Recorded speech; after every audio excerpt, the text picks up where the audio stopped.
The Nevada desert sprawled endlessly under a sky bruised with midnight, its vastness broken only by the thin, weathered line of Highway 95.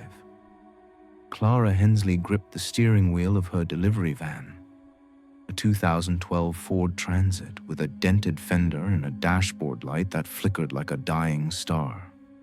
It was 1:43 a.m., and she was 4 hours into her overnight shift, ferrying medical supplies from Reno to a string of rural clinics scattered across the state's desolate interior. The job paid enough to cover her rent and student loans, but it demanded long, solitary hours on roads where cell service was a rumor and help was a fantasy. Clara, 29, had grown accustomed to the rhythm of these drives, the hum of the engine, the occasional static burst from her ancient radio, the way her headlights carved a fragile tunnel through the dark. Her brown hair was pulled into a loose ponytail, strands escaping to cling to her sweat-damp neck. Her hazel eyes, bloodshot from too many late nights, scanned the road with mechanical precision. A thermos of black coffee sat in the cup holder, its contents cold but still bitter enough to keep her alert. Tonight, though, the desert felt different. The air pressed against the van's windows, thick with an unspoken tension. Clara told herself it was just fatigue. She'd pulled a double shift yesterday, delivering oxygen tanks to a hospital in Fallon, and sleep had been a brief, restless nap on her couch. Her mind wandered, conjuring shapes in the shadows, coyotes maybe, or the glint of a discarded bottle. She shook her head, turned up the radio. A faint country ballad warbled through, the singer's voice cracking like dry earth. The gas gauge needle hovered just above the red. Clara muttered a curse. She'd meant to fill up in Hawthorne, but the station there had been closed, its pumps shrouded in darkness. Now she was out of options. A faded sign flickered in her headlights. Gus's fuel stop. Next exit, 2 miles. She'd stopped there once before, a year ago, and remembered it as a bleak, lonely place. A single pump, a flickering neon cactus sign, a convenience store that smelled of stale coffee and motor oil. It wasn't ideal, but it was her only shot at making it to Tonopah. She signaled, though no one was behind her, and took the exit. The van rattled onto a gravel road, kicking up dust that swirled in her rearview mirror. The station came into view, its lights buzzing like trapped flies. The lot was empty except for a lone motorcycle parked near the entrance, a black Harley, its chrome gleaming under the sodium lamps. No cars, no trucks, just the bike and the endless desert beyond. Clara pulled up to the pump, killed the engine, and sat for a moment, listening to the silence settle. Clara stepped out, her work boots crunching on the gravel. The air was sharp with the scent of sagebrush and gasoline, the night cool but not cold. She stretched, her back aching from hours in the driver's seat, and swiped her company card at the pump. The machine beeped, sluggish, its screen flickering as it processed. As the gas flowed, Clara glanced around, her eyes lingering on the Harley. It was well maintained, no rust or scratches, but its owner was nowhere in sight. The convenience store's windows glowed faintly, but the interior looked empty save for a vague shape behind the counter. She shivered, though she couldn't say why. The desert was quiet, but it was a heavy quiet, like the moment before a scream. Clara told herself she was being paranoid. She'd driven these roads for years, seen her share of odd characters. Truckers wired on energy drinks, drifters with haunted eyes, locals who stared too long. This was just another stop, another night. She finished pumping gas and headed inside, her boots echoing on the pavement. The automatic doors slid open with a tired groan releasing a blast of cool, fluorescent-lit air. The store was as she remembered. Sagging shelves stocked with off-brand chips and candy, a cooler humming in the back, a rack of dusty postcards by the door. A radio played softly, some 70s rock song, the guitar riff faint and tinny. Behind the counter stood a woman, mid-50s, with graying hair pulled into a messy bun. Her name tag read Doris. She was bent over a crossword puzzle, her pen moving slowly, her face lined with the kind of exhaustion that came from too many night shifts. "Pump on?" Doris asked, not looking up. "Yeah," Clara said, grabbing a bag of pretzels and a bottled water from the cooler. "And these?" Doris rang up the items, her movements mechanical. $11.75. Clara handed over a 20, her eyes drifting to the window. The van sat alone at the pump, the Harley still parked by the entrance. "That bike belong to anyone in here?" she asked, keeping her tone casual. Doris glanced up, her eyes narrowing slightly. "Nope. Been there a couple hours. Rider's probably out back taking a break." Clara nodded, but the unease in her gut grew sharper. She pocketed her change, grabbed her snacks, and stepped outside. The doors hissed shut behind her, and that's when she saw him. He stood at the far edge of the lot, where the pavement gave way to dirt, just beyond the reach of the station's lights. A man, tall and lean, dressed in a dark leather jacket and jeans. His face was shadowed, his posture rigid, like a predator frozen mid-hunt. He wasn't moving, wasn't smoking, wasn't doing anything. Just standing there, facing her. Clara's heart kicked up a gear. She gave a small wave, testing him. He didn't respond, just kept staring, his head tilted slightly like he was memorizing her. She told herself he was probably waiting for a ride, maybe the Harley's owner catching a breather. But the lot was empty, and the highway beyond was silent. No headlights, no rumble of engines. Just her, the van, and him. Clara climbed into the van, locking the doors with a soft click. Her hands hovered over the keys, but she didn't start the engine. Instead, she watched him through the side mirror, her breath shallow. He hadn't moved. His head tilted again, tracking her, though his face remained a blur in the dark. Clara's fingers tightened on the steering wheel, her pretzels and water forgotten on the passenger seat. She reached for her phone and opened a text to Javier, her coworker, and the only person who'd understand why this felt wrong. At Gus's fuel stop. Weird guy hanging around, just standing there. FYI. She added her location pin and hit send. The message delivered, but no reply came. Javier was probably asleep, his shift long over. Clara sipped her water, the plastic bottle crinkling in her grip. She kept her eyes on the mirror, watching the man. He was still there, a statue in the desert dark. She shifted in her seat, testing him again. His head tilted, mirroring her movement. Her stomach twisted. This wasn't a coincidence. He was watching her, matching her every move. She typed another text. "He's still here, not moving, creeping me out." She snapped a photo through the side mirror, careful to keep her phone low. The image was grainy, his face obscured, but his posture was unmistakable. Tall, rigid, predatory. She sent it to Javier, her thumb trembling. The radio crackled, the rock song cutting to static before fading back in. Clara's eyes flicked to the dashboard. The gas tank was full, the van ready to go. But she couldn't shake the feeling that if she moved, he would too. She decided to wait, to see if he'd leave first. 5 minutes passed. 10. He didn't budge.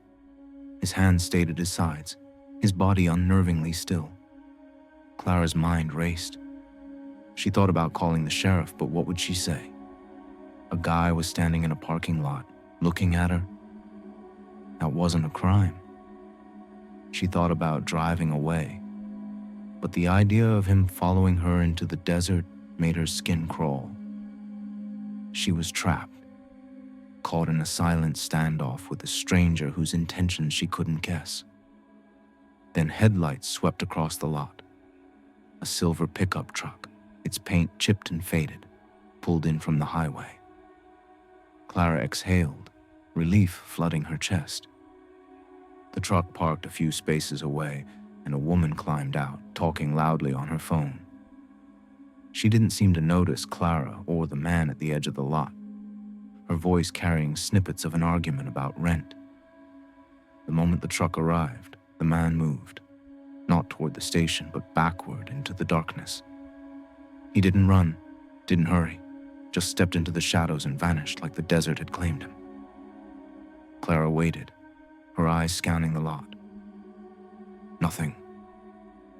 No sign of him. Clara started the van, her hands still unsteady, and pulled forward to a pump closer to the store. She glanced at the highway, half expecting to see him standing there, but the road was empty. She grabbed her snacks and walked back inside, the automatic doors groaning open. "Doris," she said, her voice tighter than she meant it to be. "You see that guy out there? The one by the lot?" Doris looked up from her crossword, her pen pausing. "Didn't see nobody, you sure?" "Yeah, he was standing right there watching me. Didn't move until that truck pulled in." Doris set her pen down, her expression shifting from bored to cautious. "What did he look like?" "Tall, dark jacket, jeans, couldn't see his face, just stood there, staring." Doris leaned forward, her voice dropping to a near whisper. "Listen, hon, this place gets all kinds. Most are harmless, truckers, bikers, folks passing through. But some, they just watch. Been a few like that lately. Never buy anything, never come inside. Just stand out there like they're waiting for something." Clara's stomach twisted. "Waiting for what?" Doris shrugged, but her eyes were uneasy. "Don't know. Don't want to. Had a guy like that a couple weeks back. Stood out there for an hour, didn't move. Driver came in, said he felt like he was being hunted. Guy was gone by the time I looked. You ever call the cops?" Doris snorted. "Sheriff's in Beatty, an hour away. By the time they get here, those types are long gone.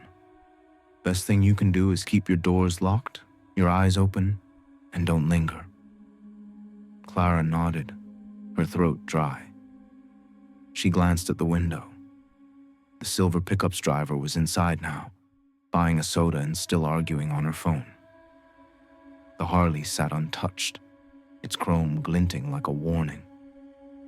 "What about that bike?" Clara asked. "You sure the rider's out back?" Doris frowned, her eyes flicking to the window. "Should be. Haven't seen him come in, but I ain't been watching close." Clara thanked her and walked back to the van, her boots loud on the pavement. She checked the lot one last time, her eyes sweeping the shadows. Nothing. She climbed into the van, locked the doors, and drove off, her gaze glued to the rearview mirror. The highway stretched ahead, a black ribbon under a starless sky.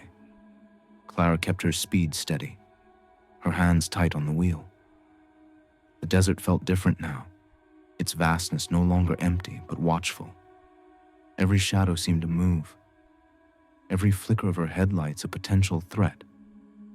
She turned off the radio, the silence better than the static that had started to grate on her nerves. She replayed the encounter in her mind. The man's stillness, his silent vigilance, the way he'd vanished without a sound. Her thoughts spiraled through possibilities. A drifter looking for trouble, a thief casing her van, something worse she couldn't name. She'd heard stories from other drivers, hitchhikers who turned violent, figures who appeared on empty roads and disappeared just as fast. Urban legends, she'd always thought. But tonight they felt too real. Her phone buzzed, startling her. A text from Javier. "You okay? That photo's creepy as hell. Call me when you're back on the road." Clara didn't call. Not yet. She needed to focus to keep her eyes on the highway. The van's engine hummed, steady and familiar, but it didn't calm her. She kept seeing the man's silhouette, his head tilted like a hunter tracking prey. An hour later, she pulled into a rest stop just outside Goldfield, one with bright floodlights and a handful of truckers parked in the lot. She chose a spot under a lamp, checked her locks, and called Javier. "Hey," she said when he answered, her voice steadier than she felt. "I'm fine, just rattled." "What the hell was that guy doing?" Javier's voice was sharp, concerned. "You sure he's gone?" "Yeah, he took off when another car showed up. Didn't see where he went." "You tell the clerk." "She said it's not the first time. Said some guys just hang around watching." Javier was quiet for a moment. "You need to report it, Clara. That's not normal." "I know. I'll call the sheriff when I get to Tonopah. Just needed to get out of there." "Check your van," Javier said. "Make sure nobody's hiding in the back." Clara's heart skipped. She hadn't thought of that. She turned, peering into the cargo area. Boxes of medical supplies, neatly stacked. No room for anyone to hide. Still, she grabbed a flashlight from the glove compartment and checked every corner, her pulse loud in her ears. Nothing. "I'm good," she told Javier. "Just me and the bandages. Stay that way, and don't stop at Gus's again. Place gives me the creeps." Clara laughed, a shaky sound. "Yeah, no kidding." Clara reached Tonopah just before dawn, the sky bruising purple and gold. The town was quiet, its streets lined with faded motels and diners that hadn't changed since the 60s. She pulled into the clinic's loading dock, her hands still unsteady as she handed over the paperwork to Marla, the night nurse. "You okay, hon?" Marla asked, her eyes narrowing. "You look like you've seen a ghost." Clara forced a smile. "Long night, just tired." Marla didn't press, but her gaze lingered. Clara drove to a diner across the street, a place called Silver Spoon, with checkered floors and a jukebox that only played Elvis. She ordered coffee and a plate of pancakes she didn't eat, her mind still on the man at Gus's. She called the sheriff's office, her fingers tapping nervously on the table. She gave the deputy a description of the man, the motorcycle, the way he'd watched her. The deputy, a man with a slow drawl, was polite but unimpressed. "Probably just a drifter," he said. "We get calls like that sometimes. Not much to go on unless he did something." "He didn't," Clara admitted. "Just stood there." "We'll keep an eye out. You got that photo you mentioned?" "Yeah, I'll send it." She hung up, emailed the photo, and stared at her coffee. The diner was warm, the hum of conversation grounding her, but she couldn't shake the image of the man, his silhouette against the desert dark. She opened her phone and pulled up the photo. It was blurry, his face a smudge, but his posture was unmistakable.